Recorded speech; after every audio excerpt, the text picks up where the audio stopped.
meeting. So thanks everyone for attending this evening, and so I guess we'll start with the agenda. So the theme for tonight is games and hobbies, and then as usual we'll do open projector. Oh, one more, hey, it's Carl. Carl, glad you could make Got a it. pair. Thanks. I happened to grab two. So. Thanks. Yeah, there's some stupid traffic out there. Yeah, it's crappy traffic out You here. think Crappy they'd weather as well. Know how to drive in rain around here. Right, yeah. Nope. So Michael Bronstein submitted a photo, and I can get my glasses on so I can see something besides double images. Do we know where Mikhail lives? You know, I thought he was out of the U.S., but I think he is in the U.S., but he travels a lot. Ah. So that was what confused me. Mm-hmm. But you know, I want to say he was in Ukraine, and then he moved to New York, I think. So I agree. I think he's in the States. Yeah, and I keep forgetting to check because it would be right there on the roster, but it's also in the 30th anniversary booklet. Oh, okay. Well, that makes things too easy. That's a nice shot, but I think I would crop the right side a little bit to get rid of that face that's sticking way out of the window. Yeah, I agree. Yeah. Otherwise, I like that picture, though. Yeah.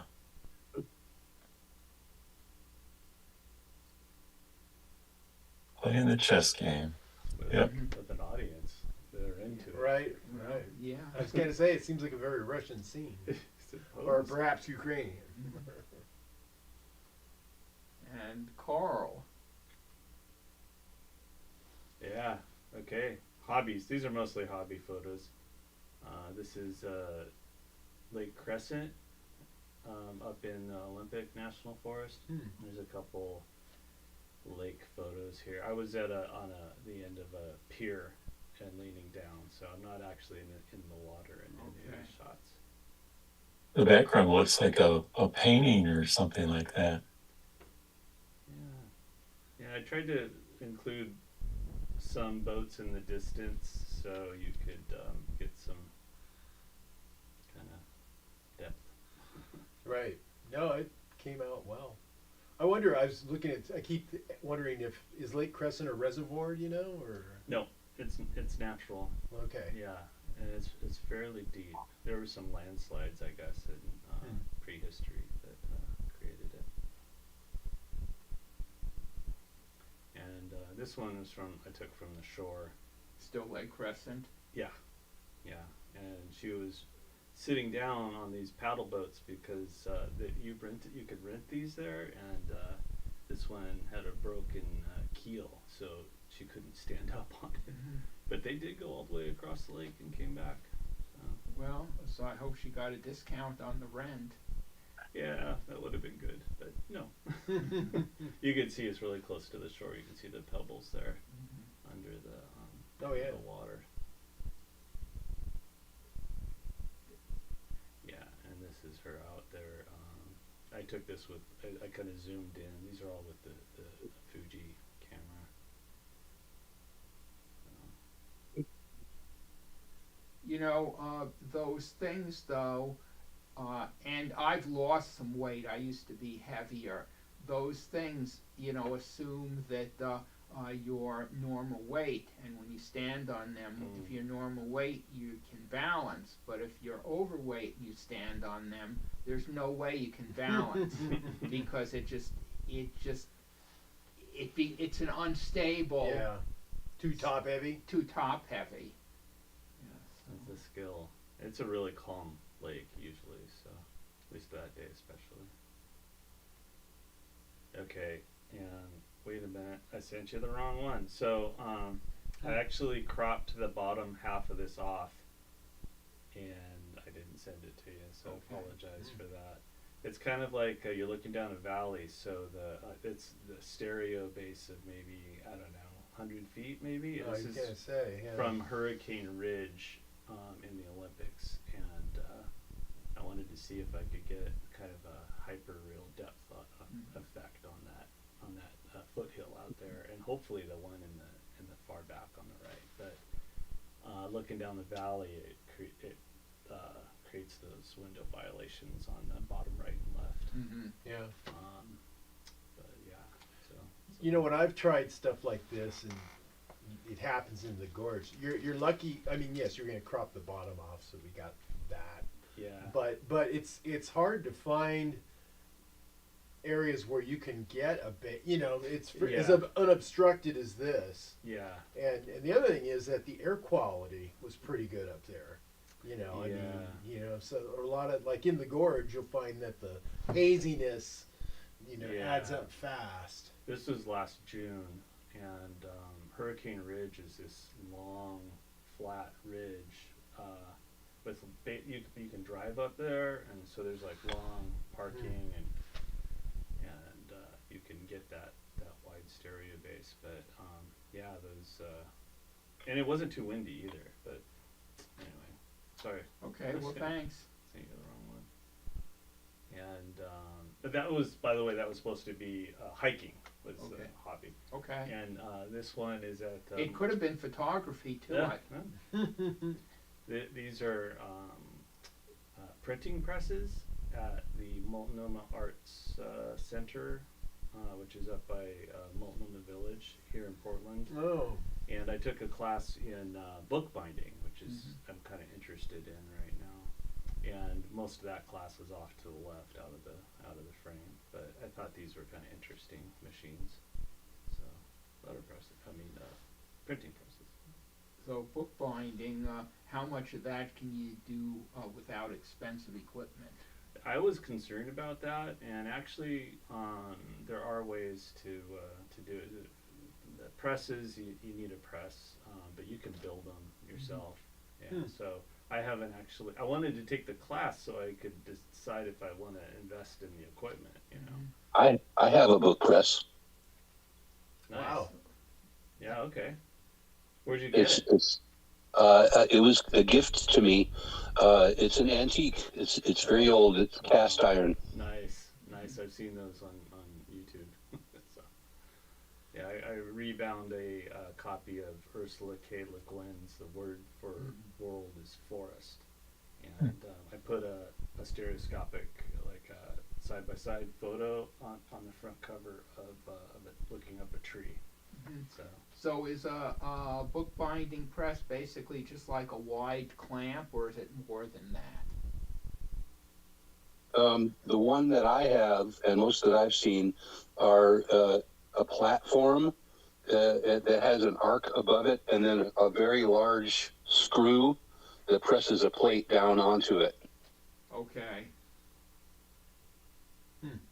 Yeah, it's to kind of press the glue that you've put in there Okay. onto the cover. Okay. Yeah. Interesting. Yeah, I never knew about that art center there. So they give classes, and this is a whole studio, a separate building, and they do all these things. Like they have photography too. So I do a different kind of bookbinding. I do this Yeah, spiral bound. spiral binding. you do that here? Yeah. Here at home? Yeah. Yeah, you can get. I mean, it's kind of a side topic, but you can go to Office Max and they'll buy. What I did is I had some books I wanted to have lay flat, and so they would cut off the spine and put a spiral binding on there. It's really very reasonable. I do so much of it that it just made sense to buy the binding machine. It'll do either 2-to-1 or 3-to-1, and I just have a stack of boxes of all the different sizes, so I can Right. bind whatever I need. Nice. Like the 30th anniversary book. It's good too because you can open it up and lay it flat. This was supposed to represent collecting stereo cards. I only have a few, like a dozen maybe, and this is my favorite one. Even though it's not the most like well preserved one, but I like the double exposures. Yeah. Bob. Okay, Bob's not here. He did send me a little email before and said he might not make the meeting. He said, please explain, my images are the start of a new hobby to create old stereo cards. Yeah. Oh, yeah. These images are downloaded from the Library of Congress. He makes 5x7 prints and then trims them to 3.5 by 7-inch size and glues them onto comic book backing boards. The cardboard people use to put the comic books in when storing them in sleeves. When it's hard to find or expensive to purchase the real thing, such as Native Americans or tightrope walkers, it's nice to save the option, or to have the option to make your own.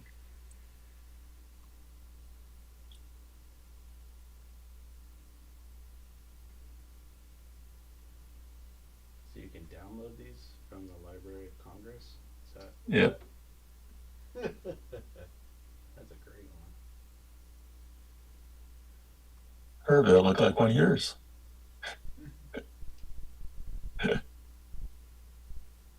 Got some vertical disparity though. Yeah. Yeah. Well, these required some effort on my part because basically they, in order to get something that'll work in stereo pics, the left and right image each has to be centered on the center of the so if you divide the thing in half, then half is the left, the left half and the right half each need to be centered on their respective halves. So for example, if there's more margin on one side than the other, you'll get excessive disparity when you just take them and convert them. So what I had to do was I had to crop them before I converted them in order to get them to show up like this. So did he send you actual cards then? And you No, had to... he sent me scanned images of the cards, but they were of the entire card, not just the image portion of the card. About that, yeah. And so basically the margins, the outside margins were bigger than the inside margins, so if you simply took them and converted them to, if you used those in stereo pics, there would be a huge disparity. Yeah, I found that myself in downloading cards from the internet. That you can't just cut them in half.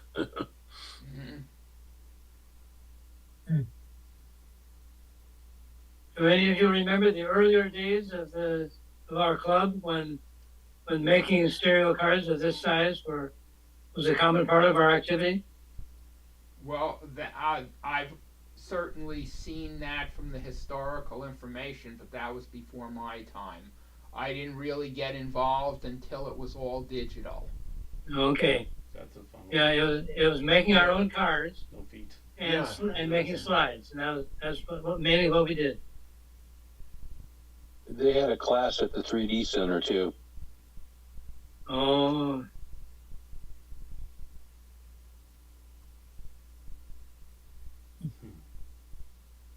Now these came from the Library of Congress in stereo, right?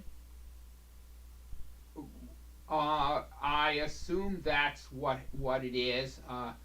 Basically, Bob emailed me the scanned images, and so I just, cropped them and then put them into the stereo pics. Okay. That is good depth.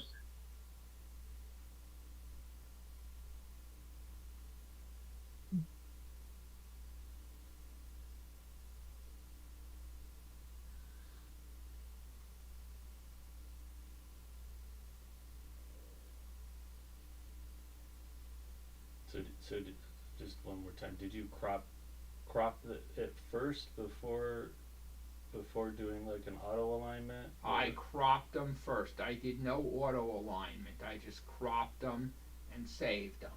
Oh. Okay, and Yeah. I mean, basically, I pretty much take whatever people send me, and I don't do. If I try to do processing of all of them, Right. it would just be too much. So I take whatever I get, and this was more processing than I normally do because Okay. if I didn't do that, it wouldn't have worked.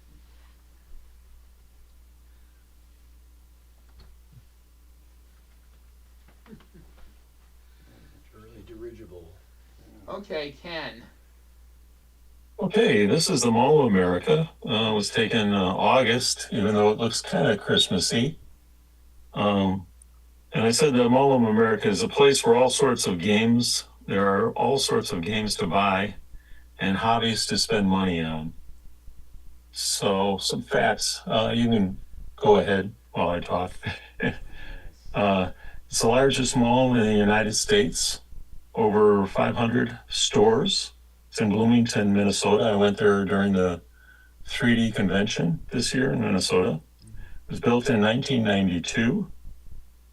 5.6 million square feet. The Nickelodeon Universe is the largest indoor theme park in the United States. They also have a 1.2 million gallon aquarium and over 50 restaurants. So I think a lot of people have Legos and like to play with them. I don't know whether it's a game or a hobby.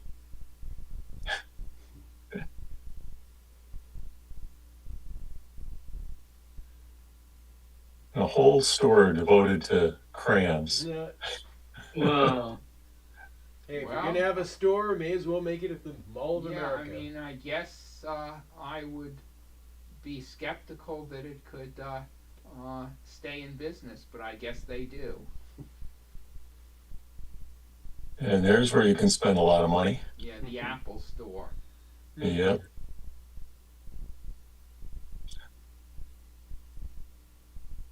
And here's a classic game store. A young woman there is playing a volley shot, which I guess is a new popular game. So she's actually playing a game. I got one stereo with it.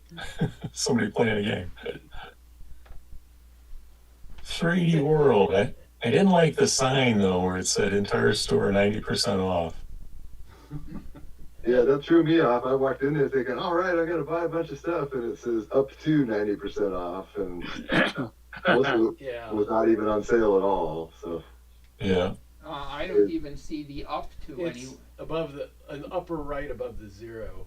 It's very small. Oh yeah. You didn't see it either at first.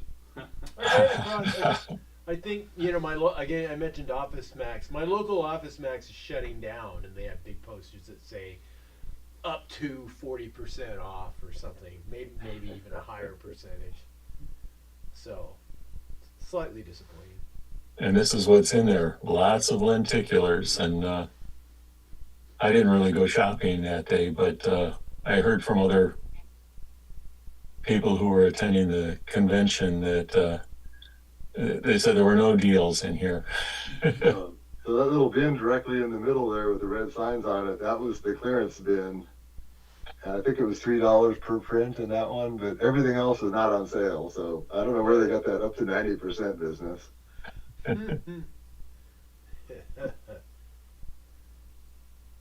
And I was amazed to find this. I thought they were all gone. That's what I thought too, and I saw that, and I was surprised too. So I had to take a picture. Maybe that's the last one. Yeah. Okay. Thanks, Ken. Jim. Yeah. Well, my son collects these glass balls made at with the glass blowers in Lincoln City. That's awesome. Yeah. Amazing. Well, And I guess occasionally, if you're really lucky, you can find one on the beach. Yeah, they are put on the beach. I have yet to find one on the beach. Yeah, those are different. Those are floats. They're hollow. Yeah. These are solid. Yeah, Okay. and some of them have a beautiful 3D effect when you look down from the top. It looks like a 3D scene inside the ball. it is a 3D scene. Yeah. Yeah. Yeah, you're talking about the vortex marbles where it looks like it goes deeper than the actual marble is. Yes, that's right. I gotta go find those. They're in Lincoln City at Yeah. a gift shop or something, or a Down in the Taft area. okay. I think it's a glass place that's right on the highway, right? Yes. Yeah. So near in a Spanish Head, a little bit further south. Yeah, that's right. I guess one of my granddaughter's hobbies is horses, little model horses. Briars is big, a big hobby. Briar horses. Oh, prior horses. I hadn't heard of those. It begins with the letter B, as in boy. Like Briar. ice cream. Briar. I don't know if those are briars, but that is a big hobby. Oh, I'll look that up. Now, this is a scene in the art show at the convention in Minneapolis. And on the table nearest you there, I was demonstrating 3D drawing with colored pencils. And then in the background there is my unintentional 3D on U.S. postage stamps. There's a view of that. So I've been putting stamps into stereo viewers, and it gives you a wonderful view of the stamp. But I have a few that give you a 3D effect because they're made with two press runs, and one was a little left or right of the other. Now here I've given the prize of the best in show for the art show. The only people that vote in the art show are the other people that enter the art show. Anyway, that's my prize. It's a glowing cube with a remote control for different colors and things. No, but okay. Another hobby is blowing my sousaphone Oh yes. and my keyboard.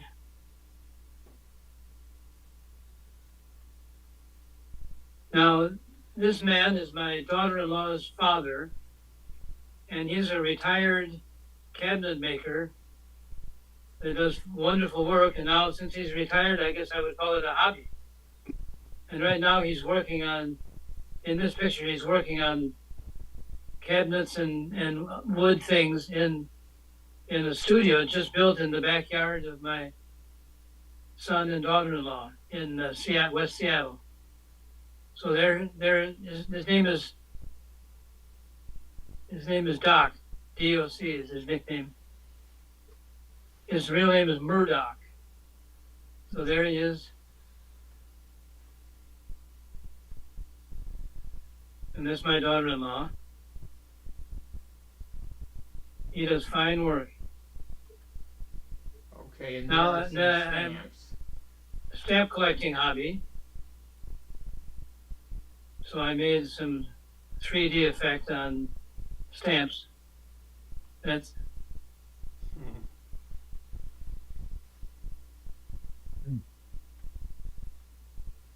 the little stamps on the bottom are Dolly Madison, a very small stamp, one of the smallest they've ever made.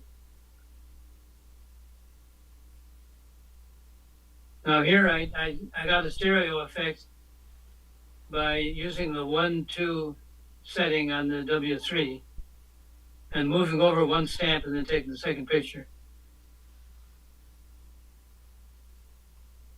Okay, And at some point in Stereo Views, you had sent some stamps from some foreign country that had some 3D, and we actually had, I actually scanned them with a high-res scanner to give some, show some 3D, and that was in a Stereo Views at some point. I don't remember. Yeah, oh yes, I remember that. And remember from New Caledonia. That's right. And sometime when I get around to it, I'm going to suggest to our postal service that idea, because they can make it 3D without any special printing process. Mm-hmm. And as far as I know, New Caledonia hasn't come out with any more. Okay, thank you, Jim. Okay. George. Yes, hi guys. You know me as a 3D photographer, but there are a lot of people around here that they have no idea I take 3D pictures, and they know me as a runner. So this is the aspect I want to present to you right now. I want to tell you how I started. Back in 2000, I basically ballooned to about 225 pounds. The picture on the left was from the NSA convention in 1999. I'm holding my RBT-S1 camera. Then a co-worker, I was 41 years old, he told me, he was 10 years older, that every day he was running 3 miles a day. So I said, nah, that's not possible. So I saw it as a challenge. So every day after work, I stop at the gym to run 3 miles, and within a year, I lost 50 pounds and fell in love with running. Wow. So next, this is a pretty summary of how things went. I started running in 2000. It took me 2 years to start entering races, my first 5K. It took me 4 years to run my first marathon. In 2007, I discovered trail running. And there is a rule in running. They say within 5 to 10 years from when you start to run, you reach a peak, because you're getting better in running, but you're also getting older. And eventually, your age will catch up with you. So you have 5 to 10 years. And this is exactly what happened to me. In 10 years, I reached my peak in road running. I set all my best times in all the distances. In 2012, I ran my first 100-mile race, and this picture is from this race. And basically, since then, I've been slowly declining. The good thing in races is they have age groups. So now I'm competing in like 65 to 69, or sometimes 60 and older. So between old people, I guess I do pretty well, even though I'm much slower. Okay. Now, here's the thing. Before I started running, I always wanted to combine the 3D photography and running. So at some point, I was taking my very expensive RBT-S1 camera in runs, and I had to change the roll every 15 pictures. It definitely didn't work, a very expensive camera. So in 2009, the Fuji W1 came out, and I bought one right away in September. And in November, I went to Athens to run the 2009 Athens, Greece, the classic marathon. So this picture was taken with the W1. So now I'm able to run and take pictures while I'm running. The next year, 2010, I went back to Greece to run the Athens Marathon. This time I went with my wife, who ran the 10K, and actually she beat the Prime Minister of Greece. I remember the Prime Minister of Greece was running the 10K with a bunch of bodyguards, and my wife ran faster than him. Anyway, so it was a good thing next that my wife, it took her a few years next, and she got into running too, and she will start organizing, vacations in the winter. Here we're running the Cleveland Marathon. I usually run the marathon, and she runs the half, like half the distance I do. Next. Oh, and she also likes to dress. This is, whatever opportunity we have. Anyway, next. Now, somebody asked me the other day, is your running season over? Well, no. As a matter of fact, in trail running, there is no seasons. They run through the winter, through the cold. One race At one time started at 0 degrees F. Next. I take the camera with me, and I think the winter is a great time to take some nice 3D pictures while you're running. Next. And this is a selfie I took with the Panasonic 3D1 in the middle of a blizzard. Next. And, there are local groups. They get together 2 or 3 times a week, and we run together. This is my first trail, a 50-mile trail race at Mohican. And when I reached that creek, I thought, well, what am I going to do now? I was looking around, are there any rocks to jump over? And all of a sudden, people come from behind me, and everybody walked into the water. And this is what a trail race is. You're going to walk through the water. It doesn't matter. You get wet. Eventually, you dry out. It's very interesting, the trail racing. It's much different than road races. Next. The trail runners, they're easygoing people. They eat a lot of good food in aid stations through the race. And there's a culture of drinking a lot of beer. Usually there's free beer at the end of every race. One thing about trail races is always the fear of falling down, and usually happens. There are races you ask other people, well, how many times did you fall? 2 or 3? Like people just stumble and fall down in roots and rocks. I guess you get used to this. You learn to roll over, and eventually you might get injured. That's part of life. So I told you after 2012, I pretty much finished my running, except for this particular race in 2019. This new race format appeared called the Last Man Standing, where you run a loop. There is a loop of 4.2 miles. You have to finish it in an hour. If you don't finish or you don't start the next loop, you're out of the race. But as long as you finish, there is always a loop starting hour on the hour, and you keep going until there is one person left. So the first time I tried that, 2019, I was 60 years old. I managed to run 112 miles in 27 hours. And I did this for 4 years. I'm not doing it anymore. I cannot do it anymore. But my record was 117 miles in 28 hours. The race is designed that if you, in 24 hours, you run 100 miles and you keep going. So my wife will go to a hotel at 8 o'clock in the evening, and she'll come back at 7 o'clock the next morning to see me just running. I've run through the entire night. Without sleep, nothing. Just keep running. Wow. Crazy thing. It's a crazy thing, but a lot of people doing it. And now they're at the point that some people can run for 3 or 4 days. It's just incredible. Yeah, this is the world record now. Anyway, next. This is a summary. At the year 2020, I had a big thing where I completed 500 races. It was in the middle of the pandemic. We're all wearing masks. Right now, if you look at my race, 2025, my total is 745 races. I run about 50 races a year. And I've run 120 marathons and 131 50Ks. I'm hoping in 5 years from now, if I'm still around, maybe I can reach my 1,000 race mark. And that's what I do. Well, running and racing that's, and taking 3D pictures. That's amazing, George, and probably you'll be in much better physical shape because of it, and more likely to, reach your goal. Can always hope. Thanks. I'm surprised that you did a whole sequence on running, and there's no picture of Vinny. Oh, running with Vinny, yes.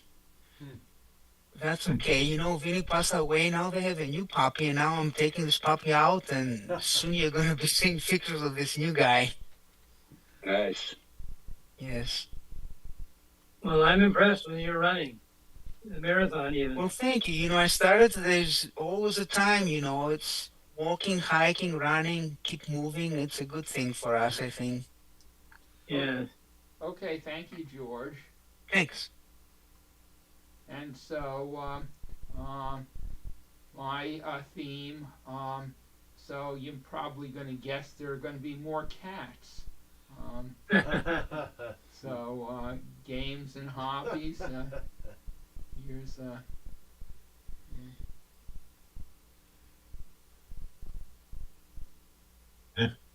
Oh, that's nicely done. The background looks like a painting. Sure does. And of course, cats love to watch 3D movies. Why, sure.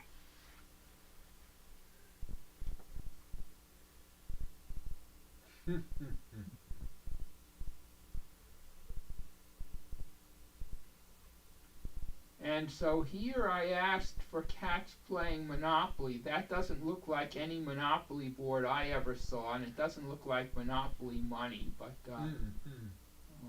Well, it's nice that everything is in focus in this one. They didn't try to throw the background out of focus. That's true. Yeah.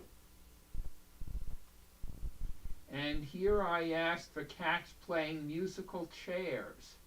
Oh, That's cute. yes.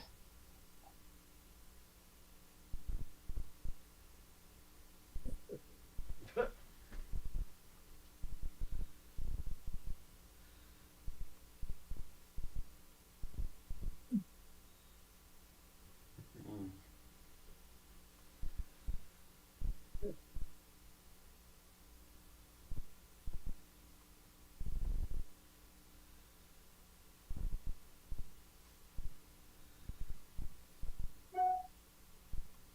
So those are my games and hobbies.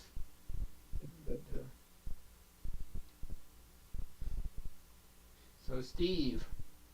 Yeah, I have way too many hobbies. But of course, like everyone else, 3D photography is the first one that comes to mind. And so, yeah, 3D.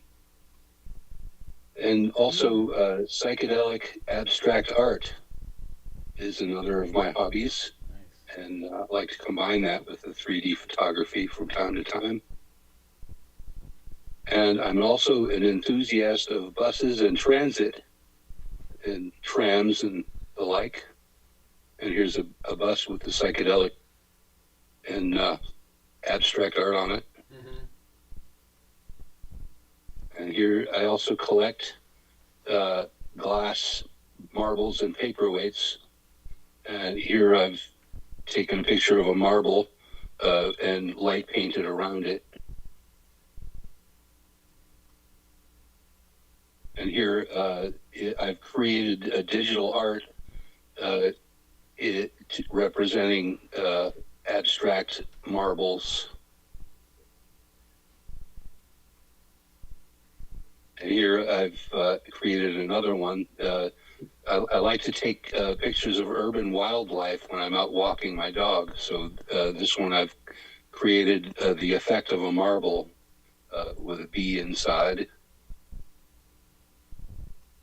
I like it. And here is the ultimate of all these effects is a bee that's been turned into a psychedelic abstract image with a psychedelic bee marble. And here's my actual collection of glass marbles, just a few of them. And if you look in the center, on the lower shelf, you'll see one of the vortex marbles that was mentioned earlier. Mm.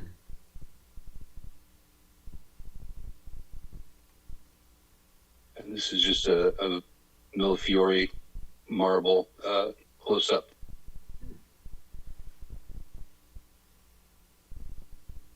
Here's a tram at the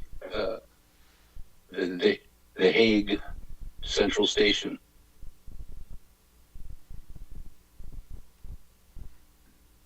And here's one in Amsterdam.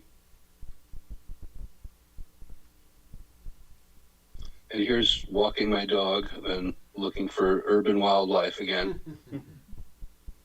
I'm surprised that squirrel is even anywhere near there.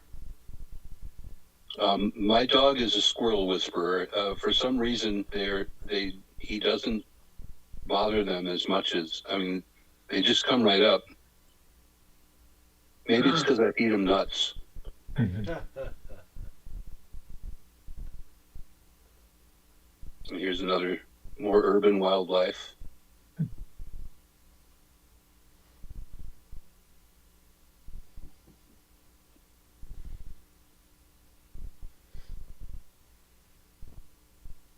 And this is an interesting one.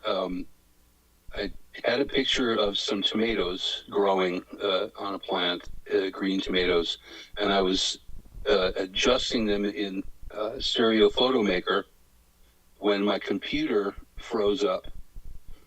And when I came back and it had unfrozen, it had created this using parts of the tomato plant, and then another picture that was adjacent, which was some flowers. And this was the result of a little bit of manipulation of that photo. Very nice effect. It's just an accident, a glitch of Stereo Photo Maker that created that. Okay, thank you, Steve. I like the bee and the marble. Steve? Yeah, so I found I don't have very many pictures of hobbies or games, but then I remembered this series of shots I took in Las Vegas a few years back. My wife and I visited the Four Queens Hotel there, and I was kind of intrigued at the composition I could come up with all these different slot machines that they had all arranged different ways and all the different lighting, and I was assuming that, and you can go ahead to the next one, I was assuming that photography would not be allowed even in this place, but they had signs up saying they were encouraging photos, I think mainly with phones, so that you could share them online, social media, and kind of advertise their hotel. But I spent quite a while just walking around snapping pictures. I'm not a gambler, so it's not my game or my hobby, but I had to do the 3D photography while I was there, though. Good.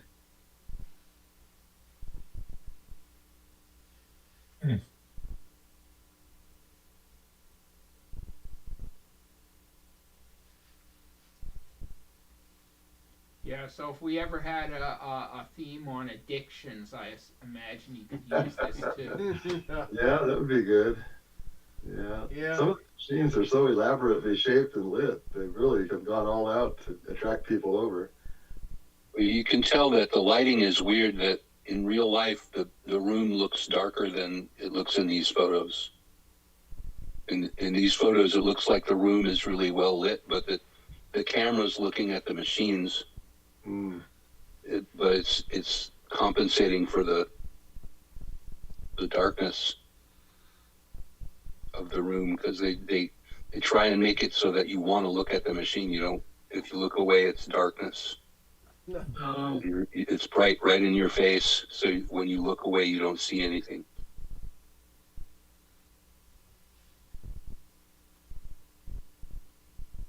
Well, there was no shortage of machines there, that was for sure. Wow.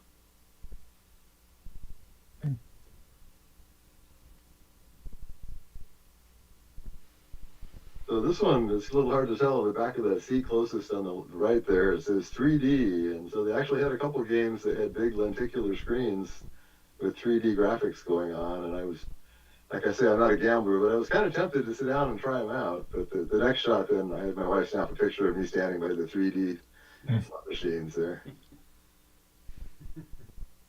In your Mad t-shirt. Yep. Okay, thank you, Mark. Uh-huh. And open projector, David. Yeah, this is some pictures taken last week with the Beam Pro.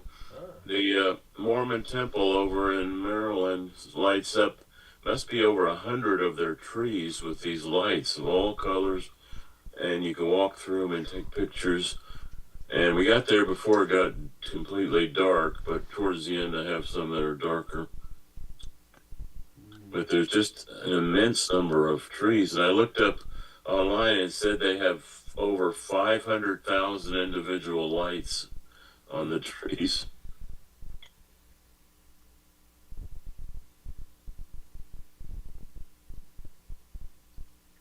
And that's probably quite some electric bill, even with LEDs. Yeah, apparently they had plenty of money for that.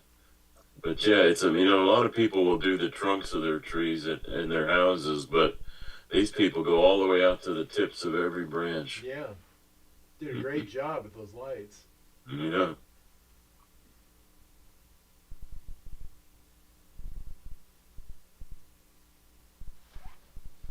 See, it's starting to get a little darker now.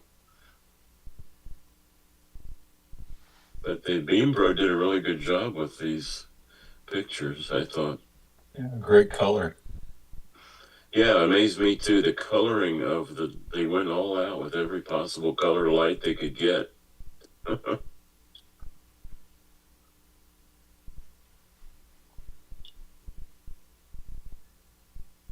That's cool.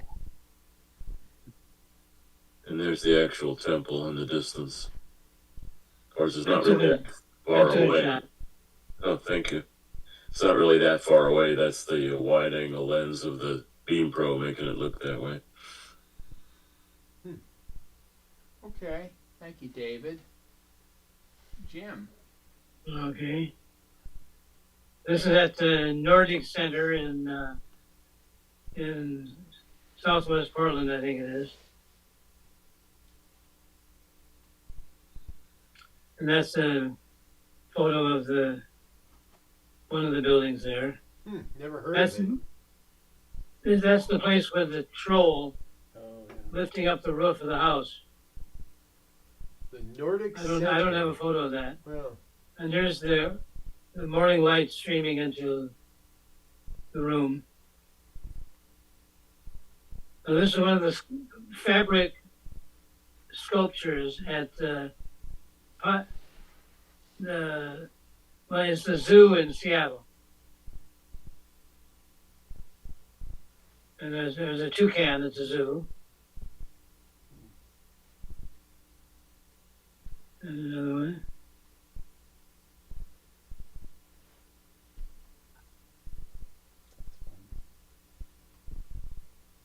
And this had kind of a funny effect. The green, tiny green something's growing in the water. And it kind of struck me like it looks like a shelf. Yeah, I might have cropped off that thing on the left. Well, that's okay. No, I mean just a comment. Okay. So it's not a shelf. It's a pond. Yeah. So I mean, I just find that thing on the left to be a little bit disturbing. Oh, well, I'm glad you did that. I didn't even notice. No, I didn't crop it. I said if I were doing it, I would. Oh, I Okay, see. that was a suggestion to improve the. Not that I cropped your image, but if I were doing it, I would have cropped that thing on the Good left. thought. Yes, thank you. Another one of the sculptures. Throughout the whole zoo are these sculptures. They have lights inside them. Are they made out of some kind of like a fabric, or what are they? Yeah, it's a fabric with some kind of a wire, I suppose, holding it all together, and there's just hundreds of them.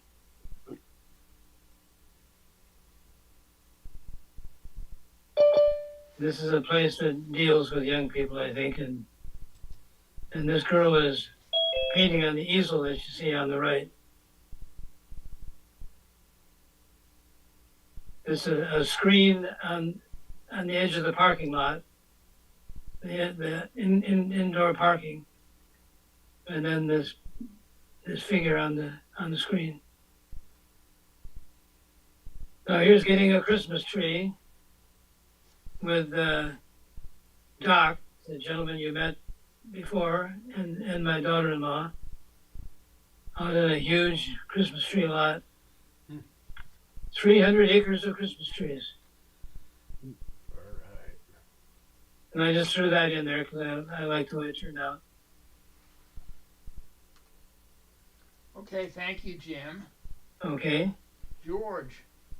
Yes, my theme is our Thanksgiving. And does anybody recognize this view? Well, okay, let's look at the next one. This is the Minnesota Valley National Wildlife Refuge. This is on walking distance from our NSA hotel. So we went back and stayed in Bloomington in the Marriott, which is next to the Hilton. I remember I walked there during the NSA convention. It was hot, it was full of mosquitoes, and now it's a totally different picture at Thanksgiving. Yeah, I walked along there too during the convention, but I wouldn't recognize Yes. it with the snow there. Right.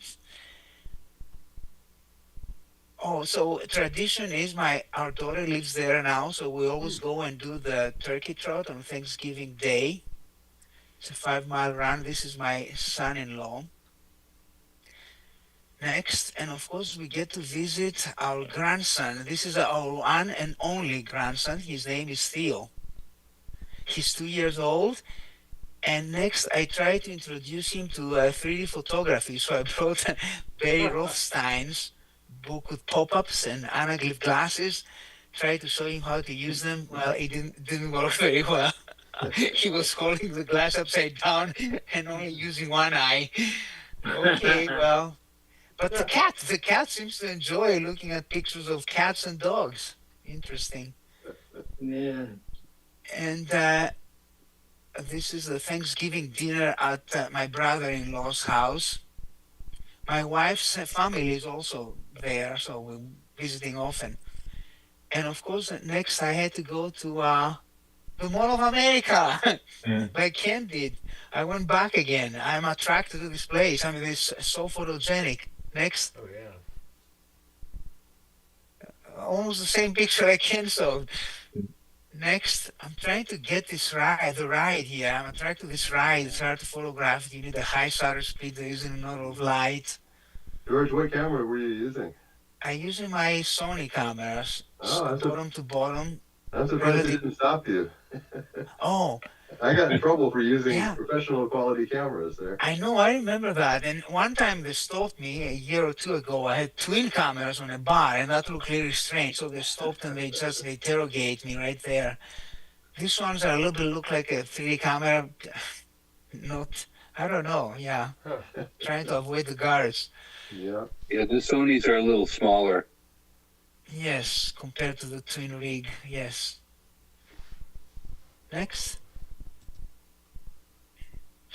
That's the last one. This is our grandson. He built his first snowman. He's getting used to the snow. How's the weather there? Have you seen any snow, by the way? No, but I hear that this week there might be a little bit of snow up in the mountains, but I'm not sure. Wow, we had some terrible times. Snow, cold.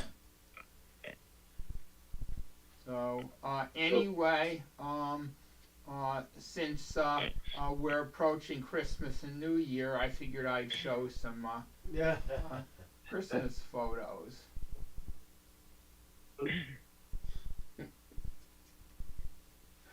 So this is an elf in Santa's workshop. Now, the whiskers look pretty good right there. I've noticed that sometimes it's hard to get Yeah, the a whiskers. lot of times they don't work. So a few weeks ago at NYSA, I'm trying to remember the guy's name. He did a presentation on 3D conversions. He had done 3D conversions of some photo albums, and he talked about, and he spent a huge amount of time. I mean, he first used automatic conversion software like Depth Anything, and then spent a huge amount of time fixing each and every photo. And he talked about the types of problems that 3D conversion has, and it was so informative. I gave him credit. I actually put some of that information in my Midjourney Cats book, because in the introduction I try and provide information for somebody who's trying to understand the work or reproduce it. And so I thought that information on 3D conversion was really good. But yes, you're right, the whiskers are amazing in this photo. And Christmas shopping. And, here the whiskers are a little more messed up. And Christmas caroling. Wow. Boy. And an elf on the shelf.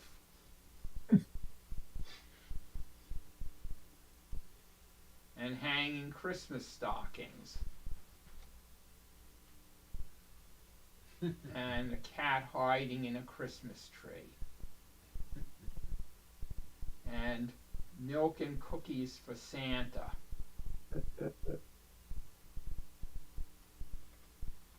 Oh, that's nice. Riding in a sleigh. Yeah, that was good. And under the mistletoe.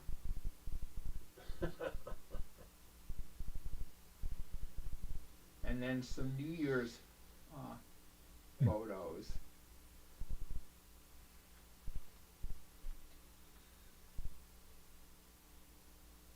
And so one of the things that I decided a while ago, and some of you, you know, are probably aware of it, is I decided some of these photos would be just great in a calendar.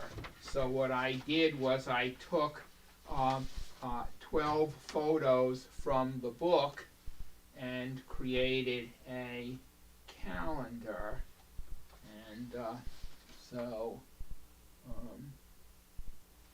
And what I have is I had to give some sort of reward for the people who showed up in person. So oh, wow. Cool. No way. Okay. All right. Thank you. Yeah. So you know, you never know what the benefits might be of showing up in person for a meeting. Yeah. So It's good to be able to, you know, share physical objects. Is the calendar in 3D? no, it isn't. What I thought a lot about it because I could have had side-by-side images or I could have had anaglyph. But then what I thought is when you're using a calendar, you don't really want to put on 3D glasses. What you want to do is use the calendar. Mm-hmm. So they are just the 2D images. And the calendars are basically all gone, but in the book, I guess I can put a link to the book in the chat, but in the book there's a link to a PDF of the calendar, so if you want to see what the calendar is, you can see a PDF of it, and then if you're inclined, you can print your own copy, but basically, you know what was interesting, because I was just trying to decide, should I order 25 of them or should I order 50 of them? And I decided if I ordered 25, I might not have enough, so if I ordered 50, I would have more than enough, and I ordered 50, and basically I have 3 left, which is spoken for. I'm going to see people on Christmas, and so the calendars are all gone. But David won one. He hasn't received it yet on the NYSA Presents for generating the best caption last week. So I donated some to NYSA Presents for them to award as prizes, and so and then we sent them out with Christmas cards, so that it was a big envelope instead of a little tiny envelope, and things like that. But it was a very fun project. And later on, in a few minutes, I will put the link to that in the chat when I'm not busy running the projector or the thing. So coming up, the January meeting, the theme is patterns and rhythm, and we will select images for round 2 of the ISCC. And then in February, the theme is shadows, and we'll select images for Code Folio 37. And that's the end of the formal part of the meeting. So this is social hour, talk about anything you'd like, and while people are doing that, I'll find a link to the book and put that in the chat. Actually, there was a QR code that I put up earlier, but I'll just put the link in the chat. So has anybody caught the new Avatar movie in 3D? I have not. No, it came out last weekend? Yesterday, the day before, yeah, Friday, Yeah. I think. I bought tickets to see it in IMAX, and then I wasn't able to make it, but since I bought them online, I was able to get the refund. So I do plan on seeing it eventually. I saw Zootopia 2, so in 3D. But yeah, I'm sure it'll be good in IMAX, and at least the 3D quality of Avatar. Oh, that'll be good, sure. Yeah, and I'm hoping that the last two Avatars, they had Blu-rays available, so I'm hoping I can I'm get hoping they'll come out with that too. You know, spending 3.5 hours in one spot to see a movie is kind of, you know. I noticed it was a long movie. Yeah, it's 3 hours and 17 minutes, and then if you go to a theater, they'll play 20 minutes of commercials beforehand. You know, you don't have to watch all of them. You can show up, but still, it's a long time. It's a big I read a article which had a short piece on interviews with Cameron, and he said, he was talking about 3D, and he said it's very important to have high frame rates. Did anybody else see that? He said something like 120 some. Yeah, well, I know that it was, you know, a few years ago they started shooting some movies with the high frame rate, so. I don't recommend it. The high frame rate. I'm not a fan. Yeah, I saw one of the Hobbit movies at a high frame rate theater, and it does have a kind of a soap opera quality to it. Looks like video. Yeah, it looks kind of like video. Yeah. It's just, you know, what I you know, it's everybody can make their own decision, but it wasn't for me. I wouldn't pay for that experience. Plus, there's theaters now that play movies at 3DX maybe, or extra. Is that with the vibrating chairs? No, that's bad. I didn't like that either. But there's ones where they project, they like expand the edges of the movie, and then ScreenX they call that. Yeah, ScreenX. Okay, and they project it on the sides of the theater, too. Oh. And I saw one available in 3D for Zootopia, and I just thought that really wouldn't work in 3D very well. It works if you're looking at one spot, but if it's off on the sides of the theater too, that's going to be blurry in your peripheral vision. And then if you turn and look at it, you're missing the. How's that going to work? I decided not to even try that one. Yeah, I've only seen a couple ScreenX films, but they have not been 3D. It was an interesting experience in 2D, but I don't know how that would work in 3D either. Were the walls made out of screen material, or was it just projected on the side of the theater? Well, I'm not sure they were the same material, but they were definitely white or light gray, you know, in preparation for having things shined on them like that. Okay.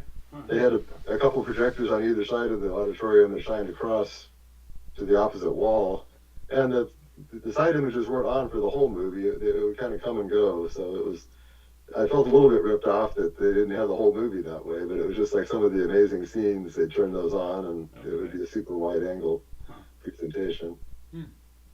So it was interesting, but yeah, like you say, 3D would be a little confusing, I think. I don't even know how they would do that exactly. Yeah, so I'm wondering if they're doing that in preparation for VR headsets where they can have things, you know, because there you can see things, you know. That's an interesting idea. See a full U180. And so if they're trying to produce content specifically to, you know, sell it again on VR headsets, maybe that's why they would be doing something like that. It could be, yeah. They had the intro when it first started. They had a little intro on the center screen, and then these animated shapes expanded and kept on going right down the side walls. It was really impressive when that first started out like that. So it was. If you get a chance to see a movie that way, I would definitely check it out. But it wasn't as good as 3D though. I did see, I found a little blurb about the Fire and Ash. It says the third installment has approximately 40% of the film using, and it's only 48 frames per second, HFR, high frame rate, I assume. Like its predecessor, it employs motion grading to blend HFR with standard frame rates, aiming to make fast motion smoother in 3D without the, exactly what you said, soap opera effect, criticized in other films like the Hobbit trilogy. Yeah, it was bad. So I guess they're listening. Okay, nice. Yeah, what I've read about it is that Cameron said he cut back to normal frame rates for just dialogue, and he used the high frame rates for action. Okay.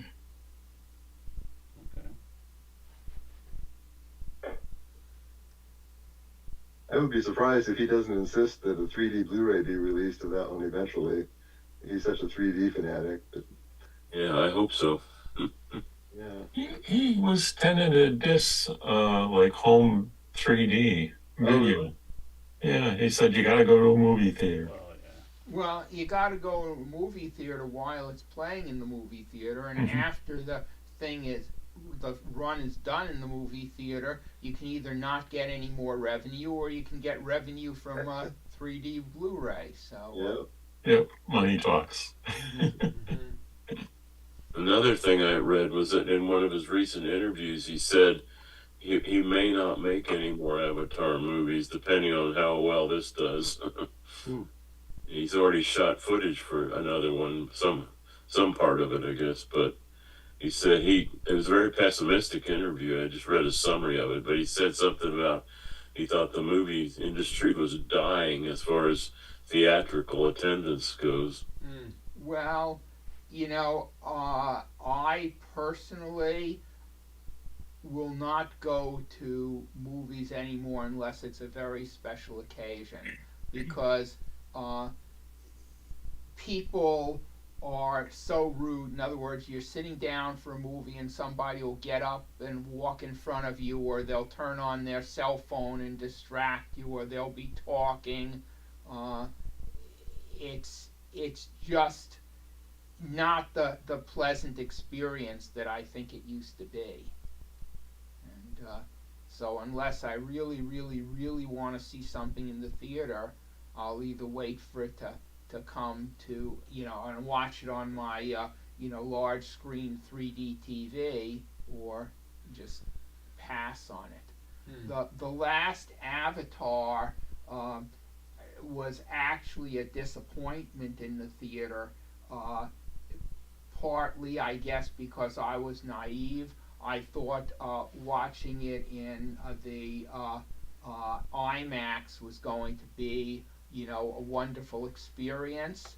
And so the place where we were seated, people's heads blocked the lower portion of the screen, because the seating was intended for, the normal height screen, and when you have an IMAX screen which goes both higher and lower, the theater wasn't designed to prevent people's heads from blocking the lower part of the screen.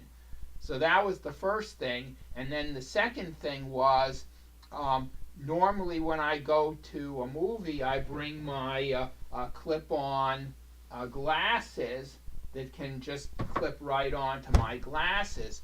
And the IMAX used a different kind of glasses, and it wouldn't fit over my standard glasses.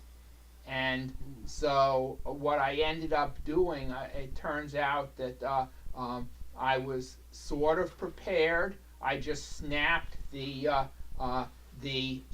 two bridge, I guess you call, I don't know, whatever you call the earpiece. I snapped them off and used a hairband from my hair to fasten the nose piece to my nose, so that I had sort of I clipped on the glasses, but it wasn't as nice as just having my own clip-on glasses.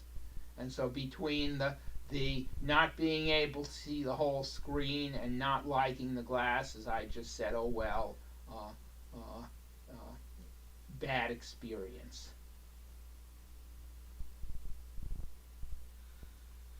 Well, I'm going to say goodnight, folks. We'll see you next time. Okay, thanks, All right. Steve. Nice There day. you Yeah, I got an early morning too, so I'm gonna bug out. Okay, thanks, Ken. Thank you. Bye bye, everybody. go. Bye. Bye. Bye. Go see Avatar. You know, the thing about seeing a movie in its opening weekend, though, is you get a full theater with a full theatrical experience with the audience reaction. You can't get that at home. Sometimes I have lots of good memories of seeing movies on their opening weekend when you have a full audience and they're all into it, and then you get the audience reaction. You know, so I think. I haven't seen a movie like that though. Many years now. Right. It's been like empty theaters. So maybe Cameron's right. The movie theater experience is dying. I think, yeah, there's a lot of. May well be. It may well be. But what's happened is the price has gotten so expensive. I bought 2 tickets, $50. Yeah, I was gonna say it's about. and Last time I went, it was $20 to go by myself. Yeah. and then if you want popcorn, Yeah. I mean, Oh. popcorn has got to be one of the least expensive things to make. Yeah. Yeah. They're And- trying to make their money. Oh yeah, but they charge a lot for it. Yeah. So. Yeah. It's too bad. The other thing about seeing the movie on the opening weekend is Avatar is going to be around for a while, but a lot of movies only show for 1 week in 3D, and then they get moved to a different auditorium in Yeah. 2D only. So a lot of times you have to catch them early if you want to see the 3D version. Yeah. Mm.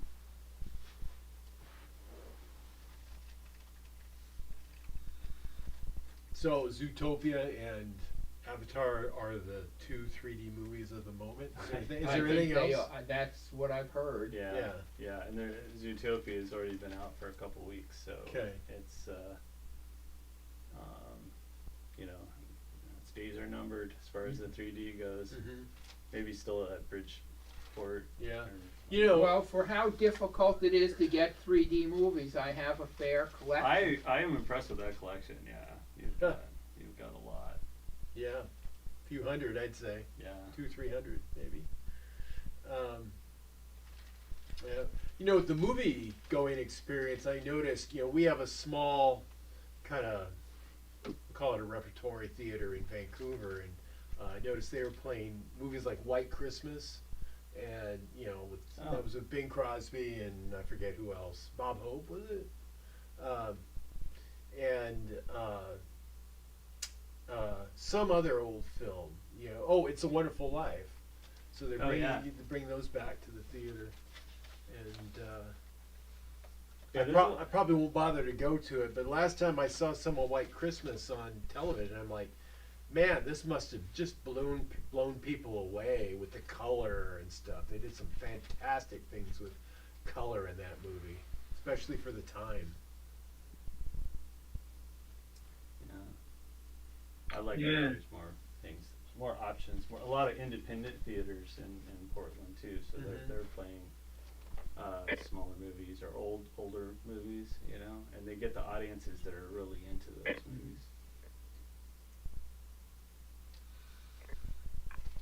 I saw the Toxic Avenger movie. Oh, really? The new one. Oh, And the theater was packed, and they knew it was like a campy, over-the-top, ridiculous experience, and so they just went in and were just laughing and getting grossed out and having a good old time.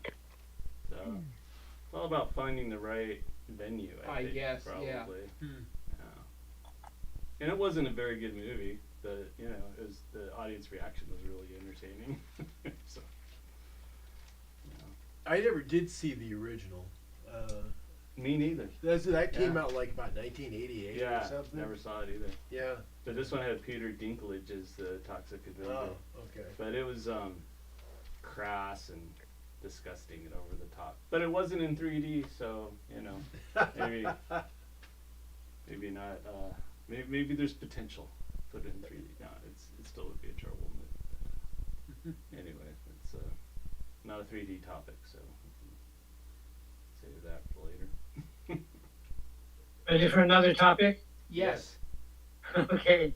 Well, I'm worried that my W3 camera is going to reach the 10,000 mark again, and I won't know what to do. Do any of you know what to do? What do you What mean? happens when it hits the 10,000 mark? Then you can't take any more pictures. Oh, well then maybe you just swap out the memory card. Can you? No, it's not that. It's not the SD card. The camera itself has come to its 10,000. Can you do a And- factory reset on it? That would seem to be possible, yeah. Well, maybe. I was at a 3D convention. I think it was one in Tacoma, and it happened. And so I put a little sign near the registration booth. Was somebody help me with this? And a man came to the room and showed me how to do it. I don't remember. And then related to that, I have 2 more W3 cameras, but I don't think the date has been set or anything. And so if I were to lend one to somebody, it wouldn't be really set to go. So Well, you can get the manual for those, and the link to the manual is on the Cascade Stereoscopic Club web page, because Fuji took it down. It's no longer on the Fuji site. Wow. But, okay, but I had the foresight to preserve it and put a link to it on the CSC website. good. That'll tell you how to set the date. And I don't think the manual specifically talks about your 10,000 problem, but it tells you how to reset the camera. Well, that's probably what I would do. That's George, probably you what my familiar? friend did that time. George, you familiar with the 10,000 limit of pictures and you have to reset No. something? First time I hear of it. Maybe No. none of you have taken 10,000 pictures when you're WC. Maybe not. I read something about that. I think it was on the Photo 3D forum, and I think somebody posted a solution at least a couple years ago, maybe. So you might search the Photo 3D forum Yeah. on group.io. Yeah, that forum is online, so even if you haven't subscribed to it, you can still go on and view the past messages and search them. Okay, how do I do that? You have to log into groups.io and then go to the Photo 3D groups on groups.io.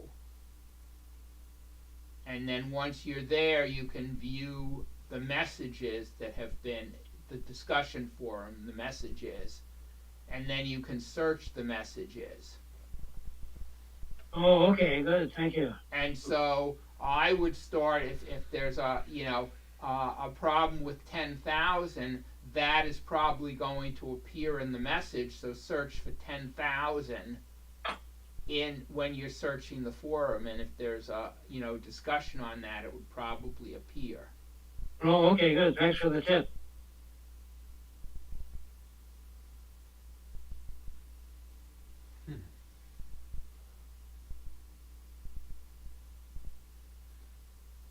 No, I'd never heard of that, but I never had a reason to think about it.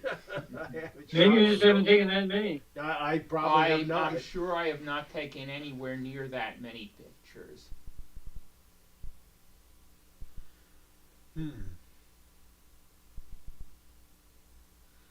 I'm putting a link in the chat, and you just go to there, and then up in the right-hand corner, there's a search box. It searches all the messages back for like 15 years or however long it's been in Wow. existence. Okay, I better go to the chat. Yeah. While we're sitting here, any reactions to my article on NVIDIA 3D on the computer? That was in the newsletter this last time. Stereo views. No, I was admiring your dedication, keeping all that stuff going from years past there.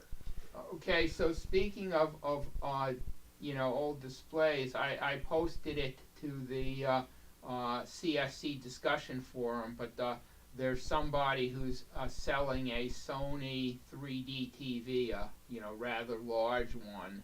So Oh, right. if somebody is, and he's in Beaverton, and I bought an LG TV from him, and when I contacted him, I said, this is too big to fit in my car. Are you willing to deliver it? And he was willing to, for a slight increase in the purchase price, he was willing to bring it over to my house. So if somebody is interested in that TV, you might want to contact him.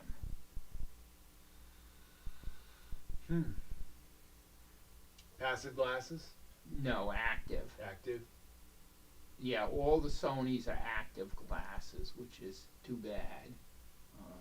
Herb, didn't that seller, when he sold you the other TV, wasn't he not even aware that it did 3D? I'm surprised. No, he was aware. He was aware that it did 3D. He advertised that, but he had never looked at 3D personally. Oh, okay. And he came to one of our meetings and saw some 3D. Oh, right.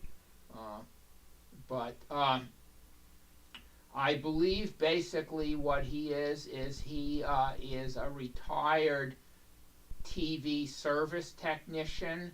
So, he will service TVs, and I think in his role as a service technician, people occasionally have TVs that they're looking to get rid of, and he just, buys them, assuming that he can sell them. Okay. And so...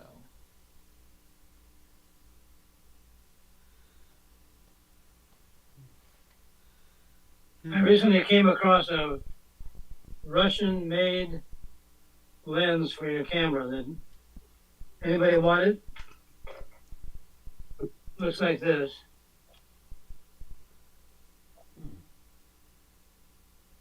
That's the lens, It's or a is that the beam whole You split. camera? Beam You put split, it on. right? You put it on the camera, and it takes stereo pictures.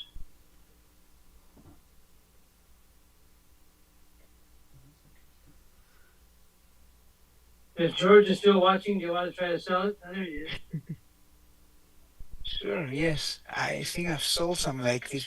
Now, can you separate the two pieces? It seems that there's a viewer and an attachment combined, so I I don't think know. you can remove. Well, there's something I can remove. No, not that. Does the yellow and the black, can you remove the yellow from the black piece or not? Well, it feels kind of loose. Yeah, I can. So, okay, so the Oh. black piece is the part that goes in the camera, is the beam splitter. Yes, that's the beam splitter. It will attach to the lens. The yellow part is the viewer. So if you have a slide taken like yeah. that, you put it in and use it as a viewer. Oh, that's good to know.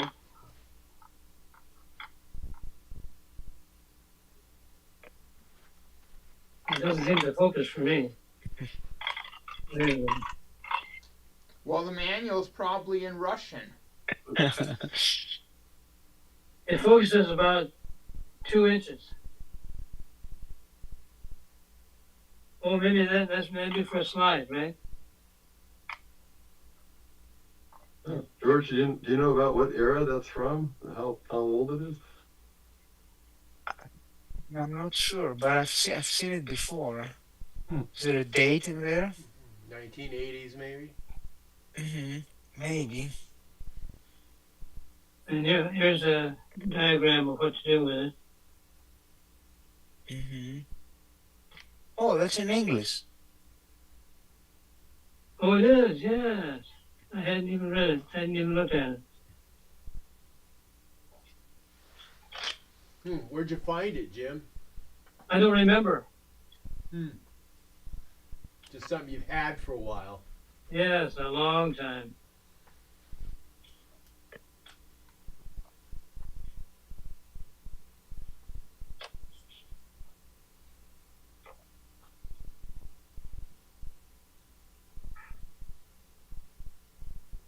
Well, should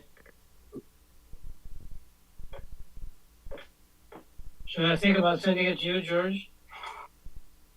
Oh, here, I found it. I found one on eBay. But it's directly from Ukraine. Oh, Hmm.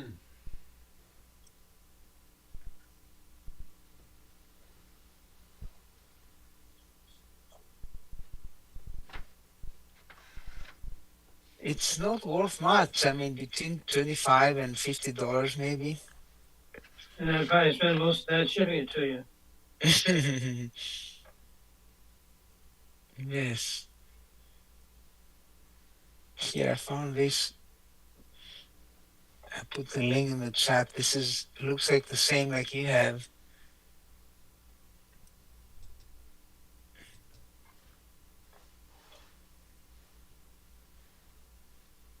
I don't know what camera it would fit on.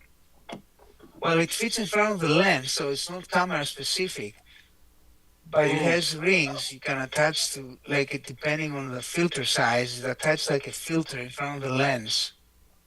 There's one here that I can take off, I think. Yeah. Oh, here. Oh, wait. Beam splitter.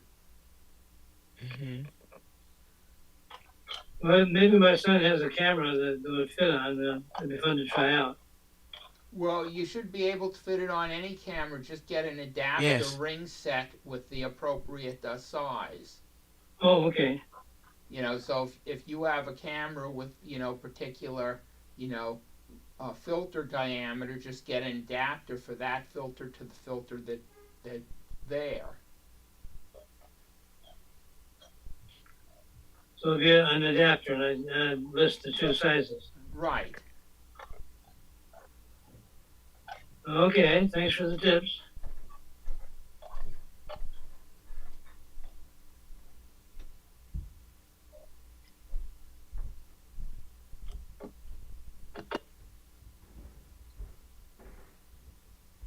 Okay, any other discussion? It seems like we're slowing down a little bit, so I'm looking at the chat. There's two things on it. Mm-hmm. Now eBay. George put two things about eBay, and then somebody said there'd be something else on the chat. The 403D link. There's two things about. Is that the eBay for? Yes. For this. For your, Okay. for your I'm splitter. sorry, I didn't hit send, but yeah, I put on the link to the Photo 3D group. Okay, you're putting that on now. it's Yeah, it it's should there be on. now. Yeah. Okay, there it is. Thank you.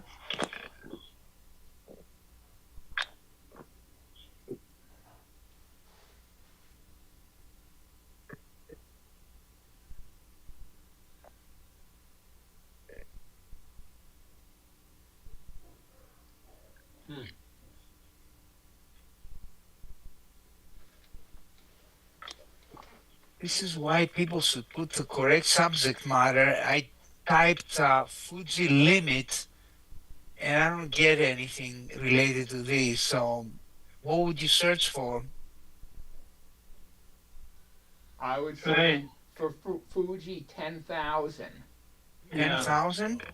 if that's the maximum number of photos. Yeah, 9999.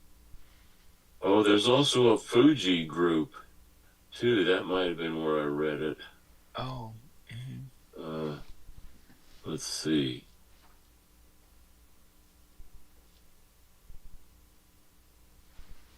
Okay.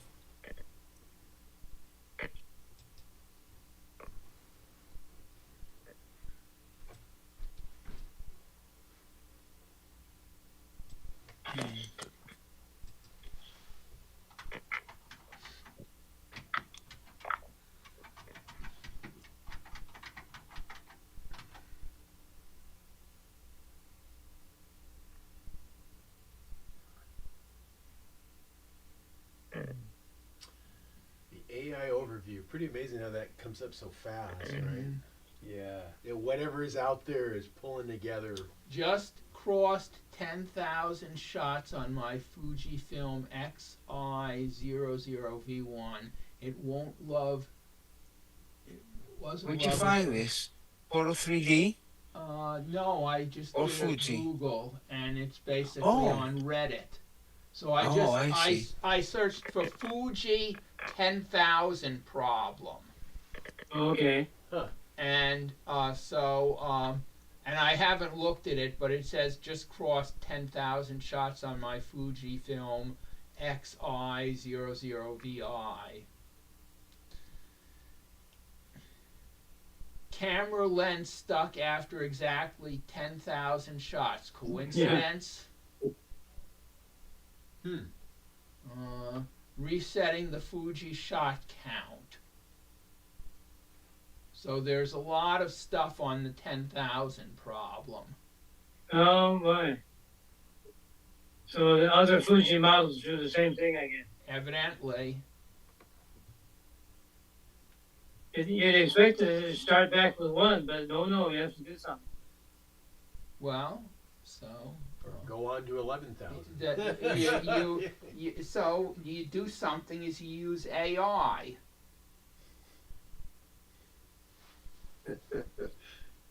And just retire your camera altogether? Yeah, it's useless.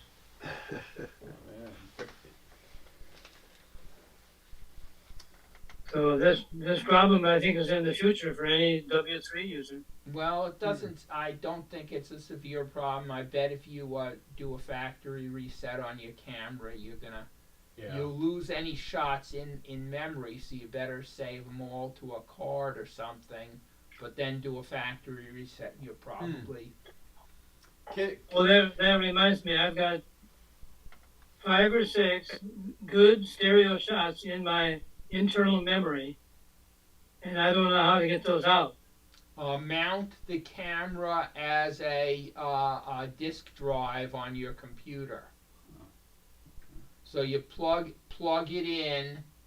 USB, right? You plug it into USB. Depending on whether you have a Mac or Windows computer, the process is going to be different. But it'll basically mount as a disk drive, and then on the computer you can access the files on the camera. Oh, it's funny that their internal memory is only about 6 pictures. I was gonna guess if anybody mentioned 10,000, there's an internal memory that could hold that many. I wouldn't think so. The internal memory only holds a few. Yeah. Yeah, and when you connect it to your computer, be sure to use the Fuji cable because it has a proprietary socket on the side of the camera. And if you've lost the cable, you can buy them online. I've seen them. But Was that the micro or the mini HDMI? it looks similar to a mini USB, but it's not. Yeah, I have used a cable to put my pictures of the W3 onto the TV, for instance. Oh, okay, that's the same cable, I guess. Yeah. Okay, now I plug that in where? To your computer. And then Unless, wait a minute, does the W3 also have a mini HDMI connector? it does. It's either mini or micro. So that's not the same connector we're talking about. I don't know. No, I've got it right here. You guys know what they look like that you're talking about? It's like this. It's how I use it to preview. It's this. That's part. the HDMI. I plug it into my TV That's to the preview all my HDMI. pictures. But Is there another one there? they're right next to it is a US. This is HDMI. This is USB. Oh yeah. Okay, so on the camera, the wider one here is HDMI. And the narrow one is USB. Right, and that's a proprietary USB plug that Fuji uses. Well, it's not proprietary. There are other companies that use it, but it's not very common. Huh. I forget what it's called, but I have a collection of USB cables, and one of my USB cables fits it. Yeah, I bought one online. You just search for Fujifilm W3 USB cable. Yeah, and when you plug that into the computer, then the computer will see the camera as a disk drive. And so then you can access any photos that are in the internal memory on the camera. Always learn something. Longer I wait, the more I learn. I see. That's good to know.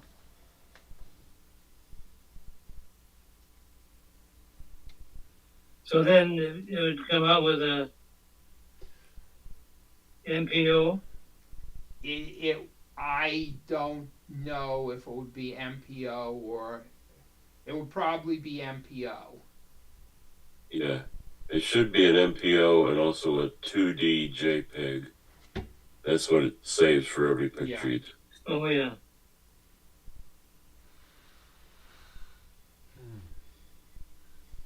Unless you've set it up not to do that. I think you can set that right. Yeah. No JPEG, no single-eyed JPEG. Yeah, that's one of the settings for sure. Yeah. It sure is helpful to have that to just look at it. At least I find it helpful. Okay. Yeah. Oh yeah. on Yeah.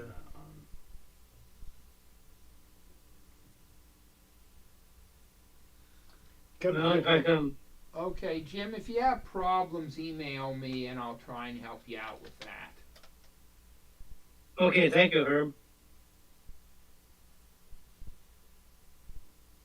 Okay, anything else? Any other discussion or? I mean, it seems like